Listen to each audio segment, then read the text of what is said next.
میں یہ سمجھتا ہوں کہ آج جو بچہ شہید ہوا ہے، میں لا الہ الا اللہ پوری رات نہیں سویا۔ قرآن شریف میں اللہ تعالیٰ نے بڑا واضح لکھا ہوا ہے کہ جب میں نے تمہیں کسی چیز کا نگہبان بنایا ہے تو اس کا سوال تم سے ہوگا۔ مجھے اس سوال سے ڈر ہے۔ دو کام ایک ٹائم پہ ہمارا دشمن ہمارے ساتھ کر رہا ہے۔ ایک تو ہمیں شہید کر رہا ہے، ایک تو ہمیں قتل کر رہا ہے بے دردی کے ساتھ، اغوا کر رہا ہے، ہمارے علاقوں پہ قبضہ کرنا چاہتا ہے۔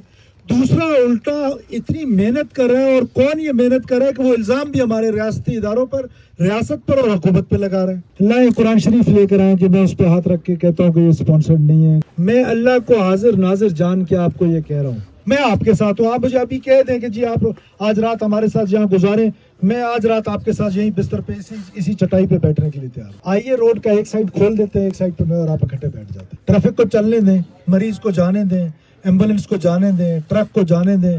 فروٹ کا سیزن ہے، سارا فروٹ تباہ ہو رہا ہے۔ کس کا تباہ ہو رہا ہے؟ کس کا نقصان ہو رہا ہے؟ یہی تو دہشت گرد چاہتا ہے۔ میرے انتہائی قابل احترام، قابل فخر، بہادر دلیر پشتون بھائیو، السلام علیکم۔ جیسے کہ میرے بھائی نے خود کہا کہ حکومت کی ذمہ داری یہ ہوتی ہے کہ وہ اپنے عوام کے اندر رہے، اپنے عوام کے درمیان رہے، اپنے عوام کے دکھ اور سکھ کو محسوس کرے، اور اس کے اندر اس کو محسوس کر کے اس کے بعد ان کی دلجوئی کرے۔ سب سے پہلے تو یہ جو دو بڑے واقعات ہوئے ہیں پشتون ایریا میں، بلوچ علاقوں میں تو بہت عرصے سے یہ سلسلہ چل رہا ہے۔ آپ کو ذاتی طور پہ میں بتاتا چلوں کہ یہ 2002 میں قائد اعظم یونیورسٹی کا اسٹوڈنٹ تھا بیٹا، جب میں ڈی ایس ایس چھوڑ کے میرے علاقے پہ بھی اسی طرح حملہ آور ہوئے تھے، اور ہم نے جا کے اپنی جنگ لڑنا شروع کی تھی، اور جو تکالیف، جو دکھ برداشت کیے وہ پورے بلوچستان کے سامنے ہیں۔ تو لہٰذا میں خود اپنے گھر سے 390 شہید دے کے بیٹھا ہوا ہوں۔ تو مجھے ایک احساس ہے ان شہداء کی مغفرت کے لیے بھی میں دعا گو ہوں، اور ان کے بچوں کی کفالت اور باقی جتنی چیزیں ہیں وہ میں پہلے ایک دفعہ کہہ چکا ہوں زیارت سے، ابھی میں آ رہا ہوں، اور میرے پاس آج ہیلی کاپٹر نہیں تھا، تو میں نے کہا، مجھے بہت سارے میرے جو سیکورٹی کے لوگ تھے کہ سر نہیں جانا چاہیے، میں نے کہا میں جاؤں گا، میرے لوگ ہیں، میرا دکھ ہے، میرے لوگ دکھی ہیں، میں کیوں نہیں جاؤں گا۔ اسی طرح ہنا میں ان لوگوں کے پاس گیا۔ دیکھیں، تھوڑی سی بات کو ایک سمجھنے کی کوشش کریں۔ ایک بات تو طے ہے کہ دشمن ہماری طرف سے دو طریقے سے حملہ آور ہے۔ ایک تو پہلے ہمیں قتل کرتا ہے، ہمیں شہید کرتا ہے، ہمیں اغوا کرتا ہے، ہماری سڑک بند کرتا ہے، ہمارے روزگار کو نقصان پہنچاتا ہے۔ پھر الٹا ایک ایسی کنٹروورشل کہانی بھی چلا دیتا ہے کہ جس سے ہماری نوجوان جو نسل ہے اس کے دماغ میں یہ بھی بٹھا دیتا ہے کہ نہیں، دہشت گرد تو کچھ نہیں ہے، بی ایل اے تو کچھ نہیں ہے، یہ سارے ہائیبریڈ ہیں، سپانسرڈ ہیں۔ اللہ یہ قرآن شریف لے کر آئیں کہ میں اس پہ ہاتھ رکھ کے کہتا ہوں کہ یہ سپانسرڈ نہیں ہے، کہ یا حکومتی ریاستی اداروں پہ جو آپ الزامات لگاتے ہیں، میں آپ کے سامنے بیٹھنے کے لیے تیار ہوں، ہر قسم کے جرگے کے لیے تیار ہوں جو پشتون بلوچ روایات کے مطابق ہے۔ اب سوال یہ پیدا ہوتا ہے کہ اس ٹائم سب سے بڑی پرائرٹی کیا ہے؟ سب سے بڑی پرائرٹی کیا ہے کہ جو لوگ مغوی ہیں، جو لوگ اغوا ہوئے ہیں، جو لوگ شہید ہوئے ہیں، یا اس طرح کے واقعات نے دوبارہ ہونا ہے، ان کی روک تھام کیسے ہو سکتی ہے، اور یہ جو لوگ اغوا ہوئے ہیں ان کو کیسے روکا جا سکتا ہے۔ اب میں اس بھرے مجمع میں تو شاید ممکن ہے کہ آپ کے ساتھ اپنا سیکورٹی پلان شیئر نہیں کر سکتا ہوں، لیکن آپ کا دکھ تو بانٹ سکتا ہوں، آپ کا غم تو بانٹ سکتا ہوں، کسی کا بھائی، کسی کا بیٹا۔ میں اللہ کو حاضر ناظر جان کے آپ کو یہ کہہ رہا ہوں کہ یہ کوئی لفاظی نہیں ہے۔ میں یہ سمجھتا ہوں کہ آج جو بچہ شہید ہوا ہے، میں لا الہ الا اللہ پوری رات نہیں سویا۔ شاید آج بھی اگر کوئی ضمیر والا ہوگا تو آج بھی نہیں سوئے گا، اگر جس کے اندر ضمیر ہوگا۔ یہ میری ذمہ داری ہے۔ قرآن شریف میں اللہ تعالیٰ نے بڑا واضح لکھا ہوا ہے کہ جب میں نے تمہیں کسی چیز کا نگہبان بنایا ہے تو اس کا سوال تم سے ہوگا۔ مجھے اس سوال سے ڈر ہے، مجھے اس سوال سے ڈر ہے، اور مجھے آپ کے دکھ کا اور آپ کے غم کا اور آپ کے جذبات کا مکمل احساس ہے۔ آج میرا بھائی بھی آپ کے بھائی کی طرح گیا ہوا ہوتا ہے تو میرے یہی جذبات ہوتے جو آپ کے۔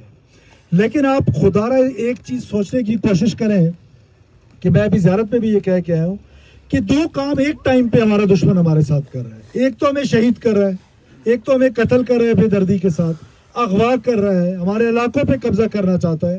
دوسرا الٹا اتنی محنت کر رہا ہے، اور کون یہ محنت کر رہا ہے کہ وہ الزام بھی ہمارے ریاستی اداروں پر، ریاست پر اور حکومت پہ لگا رہا ہے۔ دونوں کام اکٹھے کر رہے ہیں۔ میرا بھائی، میری ذمہ داری ہے، جو لوگ اغوا ہوئے ہیں، جو آپ دھرنا کیوں دیتے ہیں؟ آپ جلسہ کیوں کرتے ہیں, آپ جلوس کیوں کرتے ہیں کہ لوگ آپ کی بات سنیں نا. میں تو خود آپ کی بات سننے کے لیے آیا ہوں نا یہاں پر. آپ مجھے تو کوئی زبردستی نہیں لے کر آئے, میں آپ کی بات سننے کے لیے آیا ہوں. کل میرے سارے وزراء اس دھرنے میں تھے, میں خود آج اس دھرنے میں جاؤں گا یا کل اس دھرنے میں جاؤں گا. میں لوگوں سے بات کروں گا. میں آپ میں سے ہوں, میں ایک کچے گھر میں پیدا ہوں, میں کسی سردار نواب کا بیٹا نہیں ہوں. تو میں آپ میں سے ہوں, میں آپ کے درمیان رہوں گا. جو میری کوتاہی ہوگی اس کو تسلیم کروں گا اور آگے بڑھوں گا. جہاں تک میرا بس چلے گا, جو میری غریبی ہے, چاہے قبائلی حیثیت پہ ہے چاہے سرکاری حیثیت میں, میں آپ کے ساتھ ہوں. آپ مجھے ابھی کہہ دیں کہ جی آپ آج رات ہمارے ساتھ یہاں گزاریں, میں آج رات آپ کے ساتھ یہیں بستر پہ اسی چٹائی پہ بیٹھنے کے لیے تیار ہوں. میں آج رات یہیں پہ رہوں گا. میں آپ میں سے ہوں. میں کون ہوں؟ کیا یہ میرا علاقہ نہیں ہے؟ میں کہاں یہیں سے جاتا ہوں نا اپنے گاؤں بیٹا, اسی راستے سے گزر کے جاتا ہوں نا. تو لہٰذا آپ میرے سے ہیں, میں آپ سے ہوں. میری آپ سے یہ گزارش ہے کہ میں اس بھرے مجمع میں یہ باتیں نہیں کر سکتا ہوں کہ ہم کیا پلان کر رہے ہیں, کیا پلان نہیں کر رہے ہیں, کس حد تک ہم اس پلان میں کامیاب ہوں گے, کس حد تک اس پلان میں کامیاب نہیں ہو سکتے ہیں. آپ ایک چھوٹی سی کمیٹی بنا دیں. اپنے لوگوں کو تکلیف دے رہے ہیں. آج سب سے زیادہ اس دھرنے کا مقصد کیا ہوتا ہے کہ لوگ آپ کی بات سنیں. جو اس صوبے کا سربراہ ہے وہ تو آپ کے ساتھ بیٹھا ہوا ہے نا. آئیے روڈ کا ایک سائڈ کھول دیتے ہیں, ایک سائڈ پہ میں اور آپ اکٹھے بیٹھ جاتے ہیں. ٹریفک کو چلنے دیں, مریض کو جانے دیں, ایمبولینس کو جانے دیں, ٹرک کو جانے دیں. فروٹ کا سیزن ہے, سارا فروٹ تباہ ہو رہا ہے. کس کا تباہ ہو رہا ہے, کس کا نقصان ہو رہا ہے؟ یہی تو دہشت گرد چاہتا ہے. وہ ہم سے یہ چاہتا ہے کہ ایک طرف سے ہمیں قتل کرے اور دوسری طرف سے حکومت کے سامنے لا کے کھڑا کر دے. ہم یہ نہیں چاہتے ہیں کہ ہم کسی ایسی صورتحال میں ہیں جدھر ہم عوام کے آمنے سامنے ہیں.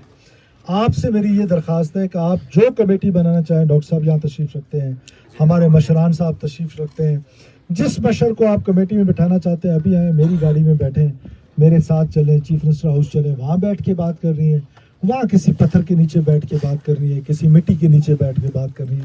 میں آپ میں سے ہوں, میں آپ سے بات کرنے کے لیے تیار ہوں. لیکن یہ جو لوگوں کو ہم نے تکلیف پہنچائی ہے, ایک تکلیف ہم کو دہشت گرد پہنچا رہے ہیں, دوسری تکلیف ہم اپنے آپ کو خود پہنچا رہے ہیں. کتنے ٹرک یہاں پر کھڑے ہیں, کتنے مسافر یہاں پر کھڑے ہیں, کتنے بیمار لوگ یہاں پر کھڑے ہیں, کتنوں نے ایئرپورٹ جانا تھا ان کی ٹکٹیں کینسل ہو گئی. کہ یہ آپ کی بات سننے کے لیے تو ہم آپ کے سامنے ہیں. جو بھی آپ نے جی مجھے دیکھیں ان کو, آپ کو جن لوگوں نے تکلیف پہنچائی ہے اس تکلیف میں آپ کے ساتھ ہوں نا, میں آپ کے ساتھ ہوں. میں وہ ذکر نہیں کرنا چاہتا ان کیمراز کے سامنے, کیونکہ آج کل رواج کھول لی ہے, جس کا جی چاہتا ہے اسے کیمرہ کھول لینا ہے, اور جو آپ بول رہے ہیں اس کے آپریشنل ڈیٹیلز تو آپ کے ساتھ میں اکیلے شیئر کر سکتا ہوں نا. میں آپ کے دکھ میں, آپ کے غم میں تو کہہ رہا ہوں آپ کے ساتھ. میں نے ادھر بیٹھنا ہے, میں پوری رات آپ کے ساتھ بیٹھا ہوں. اگر میرے ادھر بیٹھنے سے آپ کے بچے بازیاب ہوتے ہیں, میں بیٹھ جاتا ہوں, ساری کابینہ کو بلا لیتا ہوں, آئی جی صاحب میرے ساتھ بیٹھے ہوئے ہیں ان کو بلا لیتا ہوں, ہم سارے بیٹھ جاتے ہیں. مسئلہ تو بیٹھنے سے حل نہیں ہوگا. آپ احتجاج کب کرتے ہیں, دھرنا کب دیتے ہیں؟ جب آپ کی بات سنی نہ جائے. میں تو آپ کی بات سننے کے لیے آیا ہوں, میں آپ کی بات سننے کے لیے آیا ہوں. پہلے مجھے جنازوں پہ جانے کی جلدی تھی, میں جاتا ہوئے بھی آپ کی بات سن سکتا تھا. میں نے راستے میں میرے ساتھ جو میرے بزرگ اکرام تھے, میں نے کہا ہم سیدھا دھرنے میں جائیں گے, ہم جائیں گے, ہم لوگوں کی بات سنیں گے, لوگوں کی تسلی دیں گے, لوگوں کے دکھ میں شریک ہوں گے. اور کس کمبخت حکومت کی یہ خواہش ہوگی کہ اس کا ایک آدمی مغوی ہو. لیکن میں یہ آپ سے وعدہ کر رہا ہوں کہ اللہ کو حاضر ناظر جان کر روز قیامت میرا گریبان پکڑ لیجئے گا. میں یہ سمجھوں گا کہ جو آج مغوی ہیں وہ میرے سکے بھائی ہیں, وہ میرے جس طرح اپنے سکے بھائی ہیں. آج سے 3 ہفتے پہلے, آج سے تو انٹرنیٹ کا دور ہے, کیا آپ نے نہیں دیکھا کہ میرا اپنا چھوٹا بھائی زخمی ہوا؟ آپ لوگوں تک خبر تو پہنچی ہوگی نا کہیں نہ کہیں. تو اس دہشت گردی کی جنگ کا تو متاثر سب سے زیادہ میں خود ہوں. تو میں تو چاہتا ہوں کہ امن ہو, اور امن کے لیے یہ ٹیررسٹ دہشت گرد یہ استعمال کر رہے ہیں. اور خدارہ میں آپ کو اللہ کا واسطہ دے کے کہہ رہا ہوں, قسم دے کے آپ کو کہہ رہا ہوں کہ مت اپنے ریاستی اداروں پہ الزامات لگائیں, مت جذباتی